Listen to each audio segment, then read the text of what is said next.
কি যে অভাৱনীয় ঘটনা এটা ঘটি গ'ল নহয়। এতিয়া সি কি নতুন কাণ্ড কৰে। বেলেগনো আৰু কি কৰিব? সেই ৰঞ্জন বোলাটোৰ লগত তাইক বিয়া দিবলৈ চেষ্টা কৰিব। সেইখন ঘৰলৈ গৈতো দেউতাৰ সন্মান নষ্ট হৈছে। গতিকে দৰা সাজিটোক সেইখন ঘৰলৈ ছোৱালী আনিবলৈ দেউতাই কেতিয়াও পাৰ্মিশ্যন নিদিয়ে। 10 দিন পিছত মই ভণ্টি আৰু ইয়াৰ বিয়াখন পাতি দিম কোৰ্টত। এতিয়া থৈ দিম, মই জন্মদিনত পিন্ধিম। হ'ব দিয়া, ধুনীয়াকৈ থৈ দিয়া। মোৰ জন্মদিন কেতিয়া নো দেউতা? কোৱা না মোৰ জন্মদিন কেতিয়া? জন্মদিনৰ কথা দেউতাকবোৰে নাজানে নহয়, মাকবোৰেহে জানে। কোনদিনা জন্ম দিছে মাকবোৰেহে ক'ব পাৰিব। যিয়ে ক'ব পাৰিব তেওঁ তাইৰ মাক হ'ব, তেওঁকে তাইৰ মা বুলি মাতিব।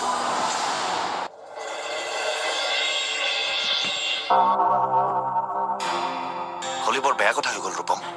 এটা তেনে সৰলংক অযথা জটিল হৈ গ'ল। পল্লৱ আহিছা? আংকল বহা বহা। তই যোৱাই নাই যে দোকানলৈ? এতিয়া আৰু সেইবোৰ কথা ভাবি একো লাভ নাই। যি হ'ব লগা আছিল হৈ গ'ল। এতিয়া কেৱল বিজনেছত অলপ মূৰটো লগা। তাৰ মনটো বেয়া আংকল। কিহৰ কাৰণে? তাৰ কাৰণে মই কথা শুনিবলগীয়া হোৱাৰ কাৰণে, নে সেই ছোৱালীজনীক যে সি মালা পিন্ধাব নোৱাৰিব সেইকাৰণে?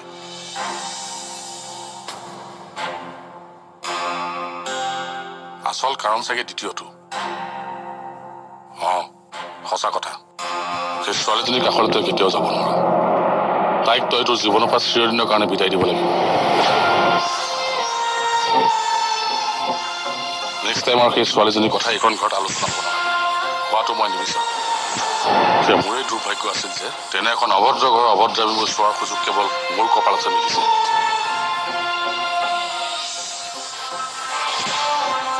শুনিলা আংকলৰ কথা?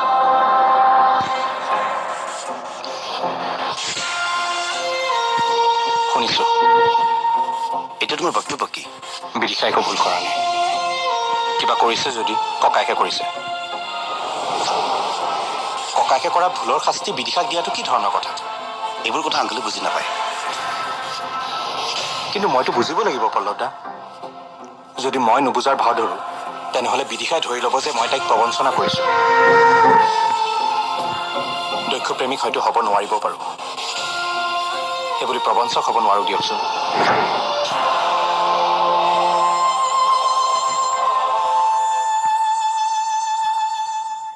মেডাম এছ পি ছাৰ আহিছে।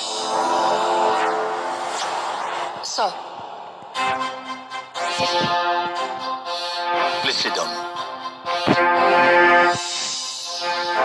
Thank you sir. এফালে গৈছিলোঁ, ভাবিলোঁ ইনফৰ্মেলি এবাৰ তোমাক মিট কৰি যাওঁ। হয় ছাৰ। মই এটা কথা ভাবি আচৰিত হওঁ। চাকৰিত জইন কৰাৰ পৰা তোমাৰ হাতলৈ যিমান কেছ আহিছে তুমি ক্লেভাৰলি হেণ্ডেল কৰিছা। মাত্ৰ এটা কেছ বাদ দি, বেদান্ত শইকীয়াৰ ডাবল মাৰ্ডাৰ কেছ।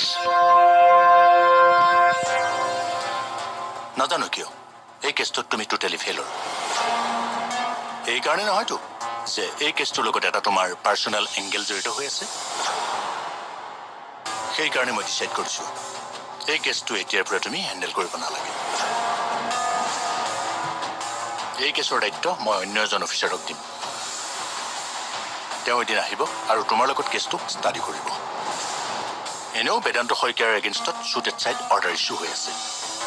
এইজন অফিচাৰৰ কাৰণে শ্বুট কৰাটো বেছি সহজ হ'ব, যাৰ কাৰণে বেদান্ত শইকীয়া এজন টোটেলি অচিনাকি মানুহ।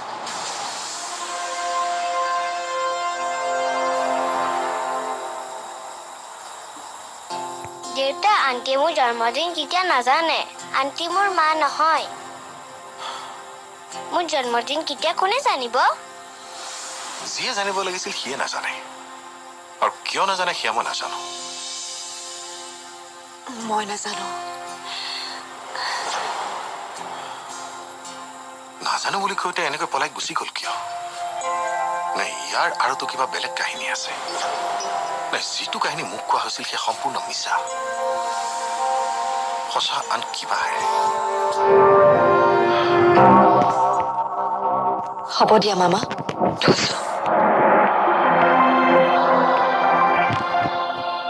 বোৱাৰী আহক দেউতা। কৈ মাজনীক কিবা এটা খোৱালো বুজিছা। কান্দি কান্দি তাই চকু মুখ ফুলাই দিছে। এতিয়া কি কৰা যায় সেই বোৱাৰী? কিবা এটা কৰিবলৈ সেইটো বাটেই বন্ধ কৰি থৈছে গাৰ্ড দুটা নিয়োগ কৰি। আপুনি সিদ্ধান্ত লওক দেউতা। বিদিশাক আপুনি কাৰ লগত বিয়া দিব? তাই পচন্দ কৰা ল'ৰাটোৰ লগত নে আপোনাৰ ল'ৰাই পচন্দ কৰা ল'ৰাটোৰ লগত? আপুনি যি সিদ্ধান্ত লয় আমি তাকেই মানি ল'ম। আমি আপোনাৰ পাছে পাছে যাম। সিদ্ধান্ত ল'বই পৰা নাই সেই বোৱাৰী। সাহসবোৰে আহি কেতিয়াবা বুকুত আশ্ৰয় ল'ব খোজে, হঠাতে দৌৰি আঁতৰিও যায়। সাহসবোৰক কি বুলি মাতি উভতাই আনিম? কম নেকি যে মোৰ ছোৱালীৰ মৰমবোৰে কান্দিছে? তাইক সান্তনা দে গৈছা। মই মানি লৈছো পল্লৱদা, দেউতাৰ লগত যি হ'ল সেয়া হ'ব নালাগিছিল। তাৰ বাবে দেউতাৰ ভৰি চুই যদি ক্ষমা খুজিব লাগে মই খুজিম, কিন্তু এইবোৰৰ কাৰণে বিদিশাক জগৰীয়া কৰাৰ কোনো যুক্তি থাকিব নোৱাৰে। তাৰ বাবে তাই এখন ঘৰত সোমাব নোৱাৰে বুলি কোনো কাৰণ থাকিব নোৱাৰে। মই বুকু ডাঠ কৰি ক'ব পাৰিম, বিদিশা ভাল ছোৱালী। এইখন ঘৰৰ বোৱাৰী হ'বৰ বাবে তাই 100% যোগ্য বুলি মই প্ৰমাণ কৰিব পাৰিম। তাৰ পাছতো কিয় পল্লৱদা আমাৰ বিয়াখন হ'ব নোৱাৰে? নাই, এইবোৰ বাধা মই মানি ল'ব নোৱাৰো। কি কৰিবা তুমি? মই বিদিশাক বিয়া পাতিমেই। এয়াই তোমাৰ সিদ্ধান্ত? সেই সিদ্ধান্ত।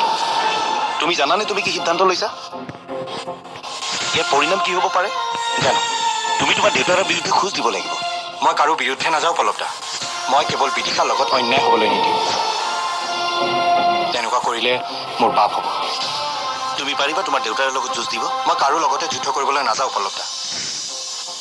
মই বিদিশাক ভাল পাইছোঁ আৰু মই তাইকে বিয়া পাতিম, বাছ ডেটছ অল। আপুনি বা এওঁলোকে যদি মোক চাথ দিয়ে তেতিয়া মই ভাবিম যে আই এম লাকি, আৰু যদি নিদিয়ে তেতিয়া কিন্তু মই অকলে আগবাঢ়িম।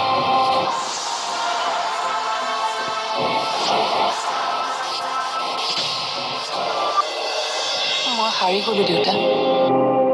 আকৌ এবাৰ প্ৰমাণ হ'ল যে you are right and I was ৰং।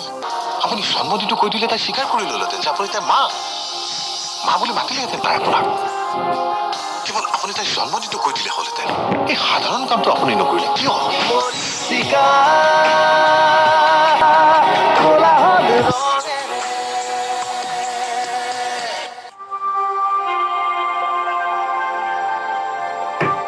তুমি ইমান ধুনীয়া নখ পালিচ দিছা।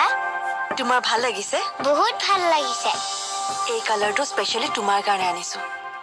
তুমি পিংক কালাৰ ভাল পোৱা নহয়? পাও। পিংক কালাৰ মোৰ ফেভাৰিট হয়। কিন্তু আন্টি এটা কথা কোৱা না। কি? তুমিতো মোৰ জন্মদিনটো নাজানা, কাৰণ তুমি মোৰ মাটো নহয়, আন্টিহে হয়। মোৰ জন্মদিনটো কোনে ক'ব পাৰিব আন্টি? যিয়ে ক'ব পাৰে তেওঁ যিহেতু নকয়, গতিকে বিচাৰ কোচাৰ কৰিব লাগিব তোমাৰ জন্মদিনটো কোনে সঠিকে ক'ব পাৰিব। তোমালোকে বিচাৰি থাকা, অতুল খুৰাক মই আঙুলিকেইটা দেখাই আহোঁ হা। যোৱা। এইবোৰ কি কৰিলে আপুনি? দিনে ৰাতি ইমান কষ্ট কৰি মৰিছো কেৱল আপোনাক মা মাতষাৰ শুনাবলৈ। আপুনি জন্মদিনটো কৈ দিলে তাই স্বীকাৰ কৰি ল'লেহেঁতেন যে আপুনি তাই মা বুলি মাতিলেহেঁতেন তাই আপোনাক। কেৱল আপুনি তাইৰ জন্মদিনটো কৈ দিলে হ'লহেঁতেন। এই সাধাৰণ কামটো আপুনি নকৰিলে কিয়? আপুনি ইমান দিনে মোক যি মাক জীয়েকৰ কাহিনী শুনাই আছিল তাতো কিবা মিছা আছিল। এনেকুৱা নহয়তো যে মাইনা যেনেকৈ মোৰ একো নহয় একেদৰে আপোনাৰো একো নহয়? আপুনি আচলতে মাইনাৰ মাকেই নহয়। মনময় থাকক, ইমান বেয়াকৈ নক'ব প্লিজ। মিছা নকওঁ, কালিৰে পৰা আপোনাক বৰ বেয়াকৈ ক'বলৈ মন গৈ আছে মোৰ। খং উঠি আছে আপোনাৰ ওপৰত। মা মাতষাৰ শুনিবলৈ ইমান দিনৰ পৰা প্ৰস্তুতি, আৰু সেই ক্ষণটো অহাৰ লগে লগে আপুনি পলাই পত্ৰং দিলে। মই সঁচাকৈ কৈছো, মাইনাৰ জন্মদিনটো মোৰ একেবাৰে মনত নাই, আৰু মনত থাকিব বা কেনেকৈ? মোৰ কাৰণেতো তাই মৰি গৈছিল, মোকতো তেনেকৈ কোৱা হৈছিল। মৰি যোৱা শিশুৰ জন্মদিনটো মনত নাথাকে নহয়। আপুনি আপোনাৰ মামাক সুধিব লাগিছিল। সুধিছিলো মই, মামাৰো বোলে মনত নাই। তেনেহ'লে এনেই এটা দিন কৈ দিব লাগিছিল। আপুনি যিটো দিন ক'ব তাকেতো তাই বিশ্বাস কৰিব। মিছা কথা এটা কৈ তাইক আভুৱা ভাবিব নোৱাৰো মই। নোৱাৰে যদি থাকক, এনেকৈ আন্তি হৈ থাকক। সপোনতো নাভাবিব যে আপুনি কেতিয়াবা মা মাতষাৰ শুনিবলৈ পাব।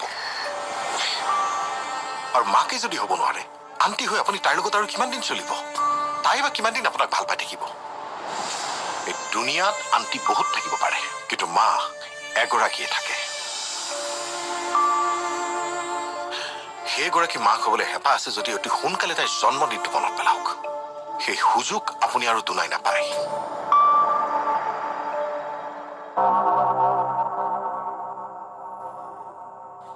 আহিলি মাজনী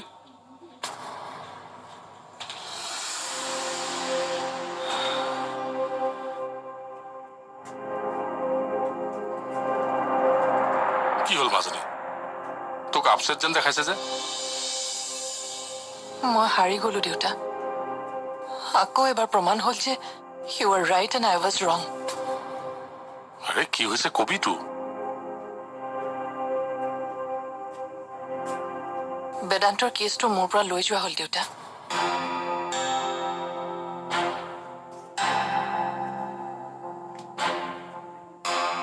ডিপাৰ্টমেণ্টৰ পৰা মোক জনাই দিয়া হ'ল যে এই কেছটোত মই টোটেলি ফেইলিয়াৰ মইতো কৈয়ে আছিলো তুমিতো এই বুলিও কৈ আছিলা বেদান্তই যেনেকৈ মোৰ মনটোত দাগ লগাইছিল এদিন এই খাকী পোচাকযোৰতো দাগ লগাব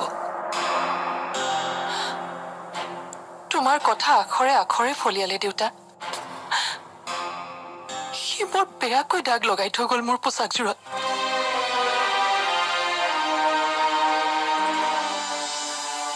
এছ পি ছাৰে আহি যেতিয়া মোৰ পৰা এই কেছটো লৈ যোৱা বুলি ক'লে মই তেওঁৰ চকুলৈ চাবও পৰা নাছিলো দেউতা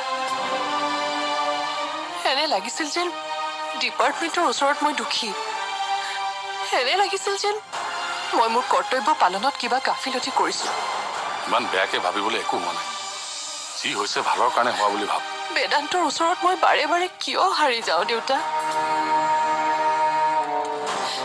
কিয় বাৰে বাৰে মই তাৰ কাৰণে কান্দিব লগা হয় পাগলৰ দৰে ভাল পাইছিলো মই তাক সেইটোৱে মোৰ কি অপৰাধ হ'ল নেকি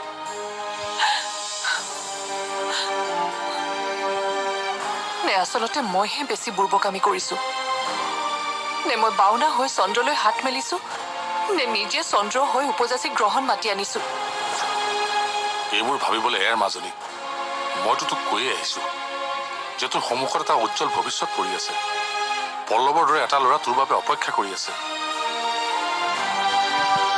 ঠিকেই কৈছা তুমি দেউতা এতিয়াৰ পৰা মই ভৱিষ্যতলৈ চাই আগবাঢ়িব লাগিব বেদান্তৰ কথা ভাবি থাকিলে মই মোৰ মনটোক বেছি কষ্টহে দিয়া হ'ব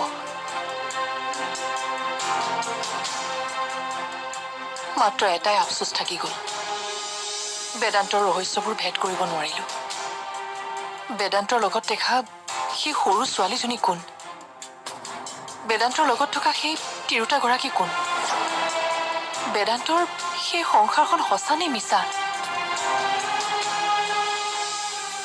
সেই ৰহস্যবোৰ কেনেবাকৈ ভেদ কৰিব পাৰিলে মনটো অলপ মুকলি মুকলি লাগিলহেঁতেন কমচে কম এটা মুকলি মন লৈ ভৱিষ্যতলৈ আগবাঢ়িব পাৰিলোহেঁতেন একো দৰকাৰ নাই সেইবোৰ ভাবি থকাৰ কেৱল আগুৱাই যা ধৰি ল বেদান্ত তোৰ জীৱনৰ কাৰণে এটা ক্ল'জ চেপ্টাৰ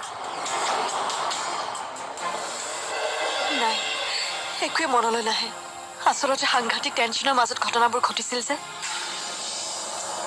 কেলেণ্ডাৰৰ দিন বাৰ চব মগজৰ পৰা উৰি গৈছিল মৰিচিকা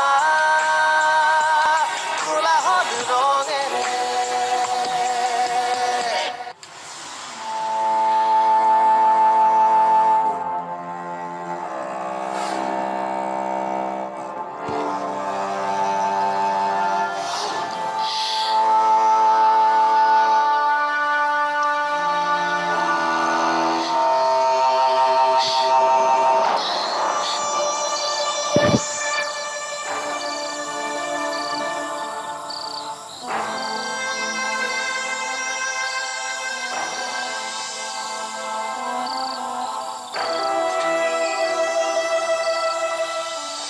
নালাগে তুমি যোৱা আজি কিন্তু আচলত আনিব লাগিব কালি ৰাতি মহে যে খাৱন দিছে নহয় মোৰ একোৱে মনত পৰা নাই জানে মনত পেলাবলৈ ইমান চেষ্টা কৰিছো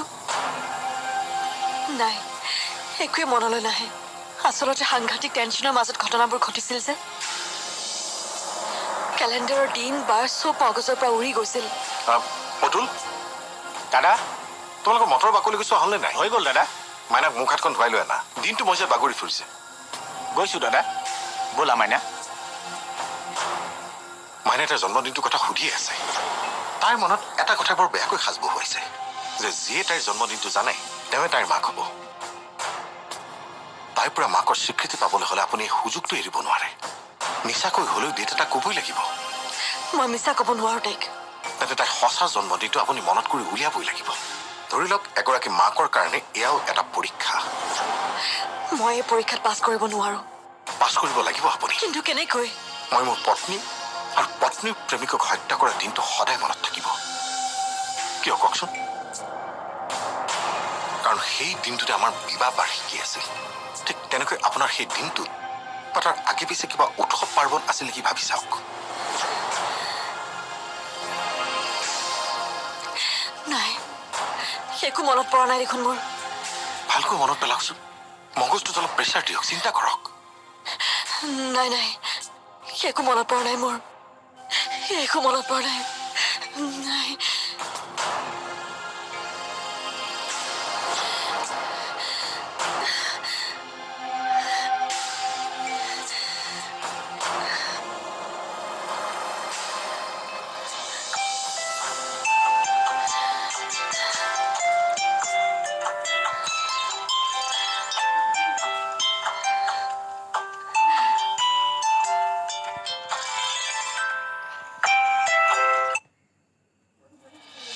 হেল্ল' এনেকৈ কান্দি কান্দি পলায়ন কৰাটো মাতৃত্বৰ পৰীক্ষা নহয় আপুনি মনত পেলাব লাগিব এইটো এটা গোল্ডেন চান্স এই চান্সটো আপুনি কোনো পধ্যে এৰিব নোৱাৰে আৰু যদি এৰে সঁচাই যদি আপুনি একো মনত পেলাব নোৱাৰে তেতিয়া কিন্তু মই পাহৰি যাম যে মই মাইনাৰ দেউতাক হয় চব এৰি থৈ গুচি যাম মই সকলো দায়িত্ব অকলে টানি ফুৰিবলৈ মোৰ একো গৰজ পৰা নাই